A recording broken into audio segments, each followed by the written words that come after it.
Hi అండి. Mister part 7 ఊరి మొహాన్ని చేతుల్లోకి తీసుకుని ఏమైంది బంగారం అని అడిగాడు.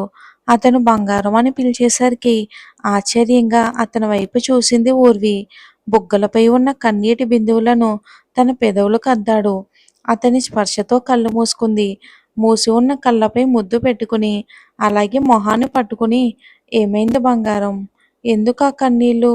అని లాలనగా ప్రేమగా అడిగాడు. అతని చేతులకు మాటలకు బందీ అయినట్టుగా. ఏం లేదు అని తల చిన్నగా ఊపింది ఊర్వి. ఏదో అడుగుదామని అనుకుంది. కానీ అతని కళ్ళల్లో కనబడే ప్రేమకు మౌనం వహించింది. నీ కళ్ళల్లో నీళ్లు చూడలేను.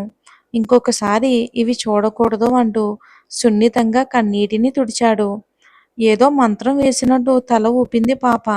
అలాగే అన్నట్లు గుడ్ గర్ల్ అని మళ్ళీ తన ఒడిలో పడుకున్నాడు. ఊర్వి పడుకున్న అతని మొహాన్నే చూస్తూ ఉంది. చాలా ప్రశాంతంగా నిద్రపోయాడు. అసలే బాబు చాలా హ్యాండ్సమ్‌గా ఉంటాడు. ముట్టుకుంటే మాసిపోయే రంగు. నిద్రపోతుంటే ఇంకా అందంగా ఉన్నాడు. మూసిన కళ్ళతో అలాగే రెప్ప వేయటం కూడా మరిచి అతన్నే చూస్తూ ఉంది పాప. నిద్రలో కొంచెం కదిలినట్టు అనిపించేసరికి ఊర్వి అనాలోచితంగానే అతని తలపై చిన్నగా హెయ్యిని సరిచేస్తూ జోకొట్టింది. నిద్రలో ఏదో ఆలోచిస్తున్నాడు అన్నట్టుగా అతని కనుబొమ్మలు ముడిపడి మొహంలో కంగారుని గమనించి ఏదో ఆలోచిస్తున్నాడు అనుకుని నోటితో చిన్నగా అతని మొహంపై గాలిని ఊదింది. ఆమె అలా చేయగానే మళ్ళీ అతని మొహం ప్రశాంతంగా మారింది. అది చూసి చిన్నగా తన పెదవులపై చిరునవ్వు చేరింది. అలాగే అతన్ని జోకొడుతూ ఉంటే నిద్రలో ఆయువు ఇంకోవైపుకి తిరిగాడు. అలా తిరగడం వలన అతని మొహం ఊర్మి వైపుకి తిరిగింది. అతని చెయ్యిని ఆమె నడుం చుట్టూ వేశాడు. అతని చేసిన పనికి అతన్ని చూసింది. ఏమాత్రం మెలకువ లేకుండా ప్రశాంతంగా పడుకున్నాడు. నిద్రలో వేశాడు అనుకుని అలాగే తలపై జోకొడుతూ ఉంది ఊర్వి. నిద్రలో అయినా మెలకువగా అయినా బాబు నిన్ను ముట్టుకోవటంలో వెనుకాడడు పాపా. ఈ విషయం నువ్వు ఎంత తొందరగా అలవాటు పడితే అంత మంచిది. లేకపోతే ఇంకో యాంగిల్ చూడాలి మనం అందరం కూడా. ఊర్వి కూడా. అలాగే ఇంకా బెడ్ పైకి తల పెట్టి ఎప్పుడు పడుకుందో తెలియదు కానీ తను కూడా నిద్రపోయింది. ఇద్దరు నిద్రలో ఒకరిపై ఒకరు చేతులు వేసుకుని పడుకున్నారు. బాబు ఊర్వితో టైం స్పెండ్ చేయడానికి నైట్ వర్క్ చేశాడు ఈ రోజుది. ఆఫీస్‌కి వచ్చాక ఇంపార్టెంట్ ఫైల్స్‌పై సైన్ చేసి లంచ్ తర్వాత తన్ను డిస్టర్బ్ చేయొద్దని మాధవ్ గారికి ముందే చెప్పాడు ఆయు. అందుకే ఫోన్లు కూడా రావట్లేదు. ఊర్వి వర్క్ కూడా ఆయు డిజైనింగ్ టీమ్‌కి అలర్ట్ చేశాడు. బాబు ఫుల్‌గా నిద్రలో ఉన్నాడు.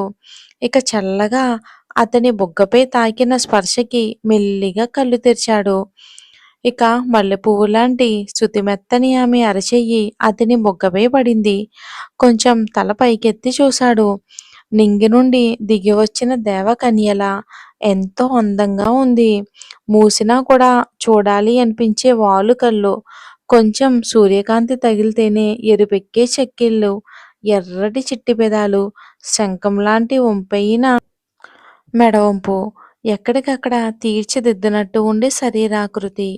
వైరాగ్యానికి సైతం కోరిక పుట్టించగలవు అనుకుని ఆమెపై చేతిని బిగించి ఆమె పరిమళాన్ని గాఢంగా ఊపిరి నిండా నింపుకుని ఆమె పొట్టలో తన తలని పెట్టుకున్నాడు.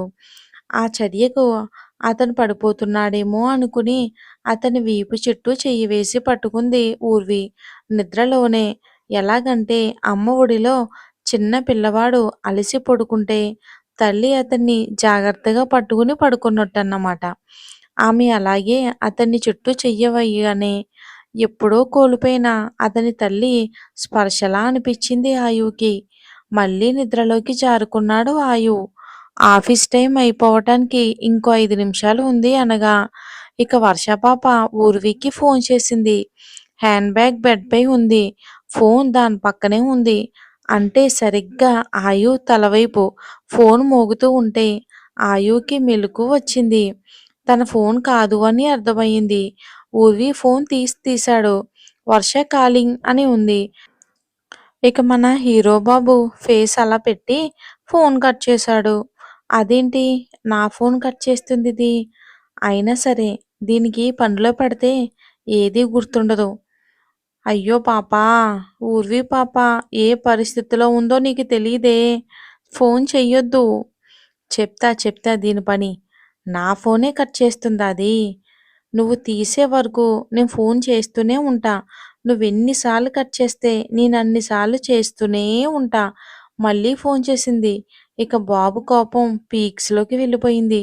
మళ్ళీ కట్ చేశాడు. అయినా మళ్ళీ చేసింది. ఈసారి ఊర్వికి మెలుకువొచ్చింది. ఆయువుపై చేతులు తీసి ఒక్కసారిగా ఫోన్ తీసుకోబోయింది. ఆ ఫోన్ తను తీసుకుని లిఫ్ట్ చేశాడు. ఆమెపై నుండి లేవలేదు. ఊర్వి కంగారుగా చూస్తుంది. ఏ నీకు ఫోన్ కట్ చేస్తుంటే బిజీగా ఉన్నారు అని అర్థం కాదా? అని ఫోన్ కట్ చేసి బెడ్‌పై పడేస్తాడు విసురుగా.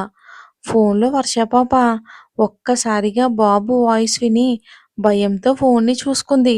ఊర్వి తేరుకుని ఆయువుని తోసేసి పైకి లేచి నిలబడి, "అసలు ఏం చేస్తున్నారు మీరు? తను నా ఫ్రెండు. ఈరోజు ఆఫీస్‌కి వచ్చినప్పటి నుండి కూడా తను నాకు ఫోనే చేయలేదు. పైగా ఆఫీస్ టైం కూడా అయిపోయింది కదా! అయినా మీరు ఇలా ఎలా చేస్తారు? మా ఫ్రెండ్ ఫోన్ ఎందుకు కట్ చేశారు?" అని అడుగుతుంది. అయినా నేనెక్కడ ఉన్నానోనని కాల్ చేసింది. మీరలా ఎలా మాట్లాడతారు తనతో? అని కోపంగా అంది. ఆయు ఊర్వి వైపుకి చూస్తూ చిన్నగా నవ్వుకున్నాడు. తనకి ఒక భర్త నచ్చని పని చేస్తే కోప్పడి, తిట్టి అలిగే భార్యలాగా అనిపిస్తుంది ఆమె. అంతేకాకుండా ఇంతవరకు తనతో ఎవరు అలా మాట్లాడలేదు. ఆయు నవ్వు చూసి ఇంకా కోపం వస్తుంది ఆమెకు. కోపంలో ఆమె చిట్టుముక్కు ఎర్రబడింది. చూడటానికి చాలా అందంగా ఉంది.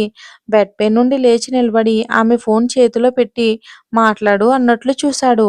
ఆమె ముక్కుని గిల్లుతూ ఆవ్ అని వాష్‌రూమ్‌కి వెళ్తున్న ఆయువుని మనసులోనే తిట్టుకుంది వెనక్కి తిరిగి చూడకుండా.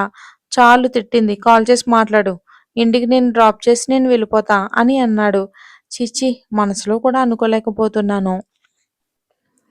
అని వర్షకి కాల్ చేసింది. వర్ష భయపడుతూనే ఫోన్ ఎత్తి మాట్లాడకుండా నిశ్శబ్దంగా ఉంది. అటు నుండి ఊర్వి గొంతు వినబడేసరికి హమ్మయ్య అనుకుంది. ఒసేయ్ ఏంటే నన్ను చంపేద్దాం అనుకుంటున్నావా? నీకు నాకు పాత కక్షలేమైనా ఉంటే నువ్వు నేను చూసుకుందాం. అంతేకాని గుండె ఆగిపోయిందనుకో అసలు నీ ఫోన్ అతని దగ్గర ఎందుకుంది? అది అది ఏం చెప్పాలో తెలియక నసుకుతుంది మనసులో. అమ్మో! ఇప్పుడు దీనికి ఇక్కడ జరిగింది చెప్తే నన్ను ఆట పట్టిస్తుంది. ఏదో ఒకటి చెప్పాలి అనుకుని, అదేం లేదు నేను బయటికి వెళ్ళాను. నా ఫోన్ మోగుతూ ఉంటే అతను లిఫ్ట్ చేశాడు అని ఏదో పొంతనలేని అబద్ధం చెప్పింది. వర్ష కూడా ఆయువిచ్చిన షాక్‌లో పెద్దగా ఆలోచించకుండా, ఓకేనే నేను రావటానికి కొంచెం లేట్ అవుతుంది. నువ్వు జాగ్రత్తగా ఉండు. ఫ్లాట్‌లో నా కోసం చూడకుండా తినేసి పడుకో. ఓకేనా? స్పేర్ కీ ఉంది నా దగ్గర. బాయ్ అని ఫోన్ కట్ చేసింది. వెళ్దామా అని ఆయు గొంతు వినగానే వెనక్కి తిరిగింది. ఓకే అని బ్యాగ్ తీసుకుంది. ఆమె చెయ్యిని పట్టుకుని తీసుకుని వెళ్ళి డింపుల్‌కి మెసేజ్ పెట్టి సెల్ఫ్ డ్రైవ్ చేసుకుంటూ ఊర్విని ఆమె ఫ్లాట్ దగ్గర డ్రాప్ చేసి మళ్ళీ మార్నింగ్ వస్తానని చెప్పి ఆమె వెళ్ళిపోతూ ఉంటే ఒక్కసారిగా ఆమె చెయ్యి పట్టుకుని థాంక్స్ అన్నాడు. ఎందుకో అన్నట్లు చూసింది. నేను చాలా సంవత్సరాల తర్వాత చాలా హాయిగా పడుకున్నాను అని ఆమె చెయ్యిని ముద్దు పెట్టుకుని జాగ్రత్త అని చెప్పి ఆమె లోపలికి వెళ్ళిపోయే వరకు చూసి ఇక ఆయు విల్లాకి వెళ్ళిపోయాడు. ఆయు వెళ్ళేసరికి డింపుల్ పార్టీకి సంబంధించిన వివరాలన్నీ కూడా చెప్పాడు. పార్టీ 7:30కి మీరు 8 వరకు వెళ్ళి 9కి రావచ్చు అని పార్టీలో ఇంకా ఎవరెవరు ఉంటారో వాళ్ళ గురించి కూడా మొత్తం ఇన్ఫర్మేషన్ ఇస్తాడు డింపుల్. ఓకే అని రెడీ కావాలని వెళ్ళిపోతాడు ఆయు. ఇక ఆర్మాని మాన్షాలో పార్టీ కోసం అందరూ వచ్చారు. ఇక దేవయాని మాత్రం ఆయు కోసం ఈగలుగా వెయిట్ చేస్తుంది. ఎందుకో ఎందుకు అంటే ఒంటరిగా ఉన్నప్పుడు ఆయువుతో మాట్లాడలేదు. అతని చూపులు చూస్తేనే భయంతో చచ్చిపోతుంది తను. అందుకే ఈ రోజైతే తనకి అనుగుణంగా ఉంటుంది. అందరూ ఉంటారు. ఇక తన ప్లాన్‌ని కూడా అమలు పరచాలి అనుకుంది దేవయాని. ఏంటో ప్లాను. ఈ అర్మానీ ఇండస్ట్రీస్ అన్నీ కూడా తన ఆధిపత్యంలోనే ఉండాలి అని. అందుకు ఆమె చేతిలో ఉన్న అస్త్రం ఇషా గోహిల్. ఇషా దేవయాని అన్న ప్రకాష్ గోహిల్ కూతురు. అందంగా ఉంటుంది. దేవయాని ఎంత చెప్తే అంత వాళ్ళ అన్న ప్రకాష్కి. ఇషాని ఆయువుకిచ్చి పెళ్లి చేసి ఆయువుని ఇషా మాయలో పడేసి అతన్ని యుఎస్లో ఉన్న అతని బిజినెస్కి పరిమితం చేసి ఎప్పటికీ ఇక ఇండియాకి రాకుండా చెయ్యాలని. ఇక ఆర్మాని సామ్రాజ్యాన్ని ఏలడమే ఆమె లక్ష్యం. అందుకే అందరి ముందు పెళ్లి ప్రస్తావన తెస్తే కాదు అనడని ఆమె ప్లాన్. పార్టీ స్టార్ట్ అయింది. చాలా మంది బిజినెస్ మ్యాన్లు వచ్చారు. ఒక రెడ్ కలర్ ఖరీదైన కారులా ఉంది. రెడ్ కలర్ స్లీవ్లెస్ పార్టీ డ్రెస్తో ఇషా వయ్యారంగా నడుచుకుంటూ వచ్చి హాయ్ అత్త అని దేవయానిని పలకరించింది. కోడల్ని హక్ చేసుకుని నీకోసమే చూస్తున్నా బేబీ అంటుంది. ఎంతసేపు అయింది పార్టీ స్టార్ట్ అయ్యి అని అంది ఎవరినో వెతుకుతున్నట్టుగా చుట్టూ చూస్తూ. దేవయాని అది గమనించి ఇప్పుడే నువ్వు వెతికేవాళ్ళు ఇంకా రాలే అని అంది. ఓ అత్త, నాకు ఆయువు కావాలి. నువ్వు అతని ఫోటో పంపి విషయం చెప్పినప్పటి నుండి కూడా నాకు నిద్ర పట్టట్లేదు. ఎప్పుడెప్పుడు డైరెక్ట్గా చూస్తానా అని కొంచెం వెయిట్ చేస్తున్నాను. వెయిట్ చేయి వస్తాడు అని కన్నింగ్ స్మైల్తో చెప్తుంది దేవయాని. మరి ఏం జరుగుతుందో ఏంటో. కొత్త కొత్త క్యారెక్టర్స్ కూడా వస్తున్నారు. కానీ బాబు లవ్ చేసినట్టు ఊర్విని ఎవరూ చెయ్యరు. అంత ప్రేమగా చూసుకుంటున్నాడు. మరి హద్దు దాటితే ఎలా ఉంటుందో. స్టోరీ నచ్చితే లైక్ చేసి ఛానల్ని సపోర్ట్ చేయండి. స్టోరీ మీద మీ విలువైన అభిప్రాయాన్ని కామెంట్ రూపంలో తెలియచేయండి.